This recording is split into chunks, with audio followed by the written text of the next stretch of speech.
Hey everyone, thanks for joining me again today. This is the Missing Spotlight series that I'm doing. Today we'll be speaking about Khoi Zhang Vu, and he's been missing, and the episode title is Bike Ride to Nowhere. So, with that said, let's go ahead and get started. Now, Khoi Zhang Vu was last seen in Vancouver, Washington, which is the location he had gone missing. It was on April 7th, 2007. That would be 7,056 days missing as of the date of the stream. And you can see there's several photos of him. He's a nice looking young man at the time, and hopefully, some of the more detailed information I'll be providing during the stream will help others to locate him or provide information to law enforcement. This is the upper part of the official FBI missing persons poster. And you can see it was Vancouver, Washington, April 7th, 2007, when he had gone missing. Some of the detailed description: he was born on July 26, 1981. He was born in Vietnam. He has black hair, brown eyes, stands 5 feet 5 inches, weighed about 105 pounds. He was a male, an Asian male with Vietnamese descent. And then his nationality is American citizen. And the languages he spoke or obtained was American Sign Language, understands, reads, and writes English, does not understand Vietnamese. Now, as far as the remarks, Khoi Vu has been deaf since birth, cannot speak, and has a mental disability that leaves him with the skills of a 10-year-old. He communicates by using American Sign Language, although his skills are very limited.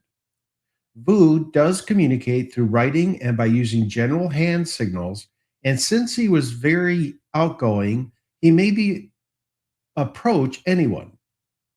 Vu enjoys playing basketball and video games.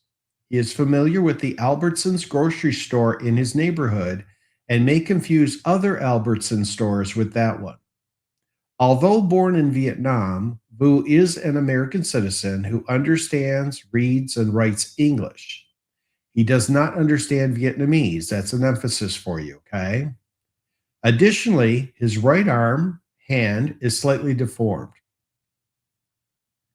Additional details: Khoi Vu was last seen by his family sometime between the hours of midnight and 1 a.m.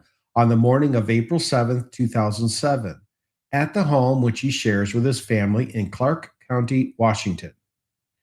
They noticed he was missing around 8 a.m. on April 7th, 2007. Vu apparently left the house without his favorite jacket and his bicycle, which is his primary mode of transportation. He has never disappeared at night before and has never left the house alone for more than an hour or two at a time. This is all the information from the official FBI poster, just to reiterate for you.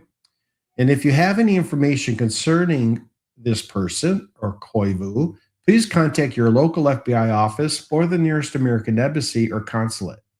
And this FBI poster came out of the field office in Portland, Seattle. Background details through my research: Khoi Zhan Vu was a young man of 25 whose vibrant, outgoing personality left a lasting impression on everyone who knew him. Born in Vietnam and holding American citizenship, Khoi resided with his devoted family in Clark County, Washington. He was a person who approached the world with an innate sense of trust and curiosity, rarely letting the challenges he faced diminish his zest for life. Though Khoi had been deaf since birth and did not use spoken language, he developed his own ways to connect with those around him, utilizing American Sign Language, writing, and hand gestures. While he navigated life with a cognitive disability that required additional support, he was far from isolated. Khoi was a social force in his neighborhood, known for his warm and friendly nature. Whether he was engaged in his favorite pastimes, immersing himself into video games, or heading to the basketball court, he was always eager to interact with others. Additionally, he was a man of comfortable routines.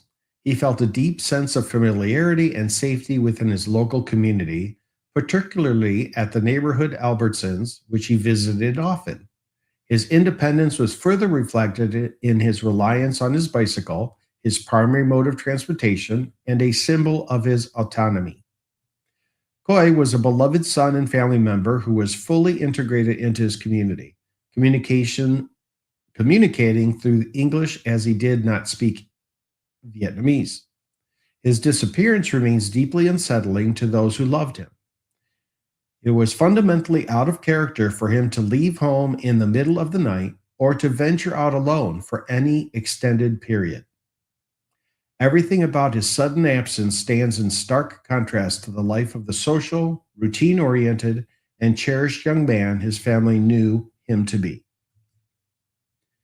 Regarding the disappearance, on the morning of April 7, 2007, Khoi's family discovered he was missing from their home. They had last seen him between midnight and 1 a.m. that same morning. The circumstances were immediately concerning to his family because he had never disappeared at night before, nor had he ever left home alone for more than an hour or two. Crucially, he had left behind his bicycle, his primary mode of transportation, and his favorite jacket, suggesting he had not planned to be gone long or travel far on his own. Research shows in an update for years, the investigation into Khoi's disappearance remained active, with police initially treating it as a possible runaway case before the focus shifted to the possibility of foul play. Over time, investigators developed evidence leading them to believe that Khoi was the victim of a homicide and that his body may have been placed in a dumpster, which was subsequently transported to a landfill near Boardman, Oregon.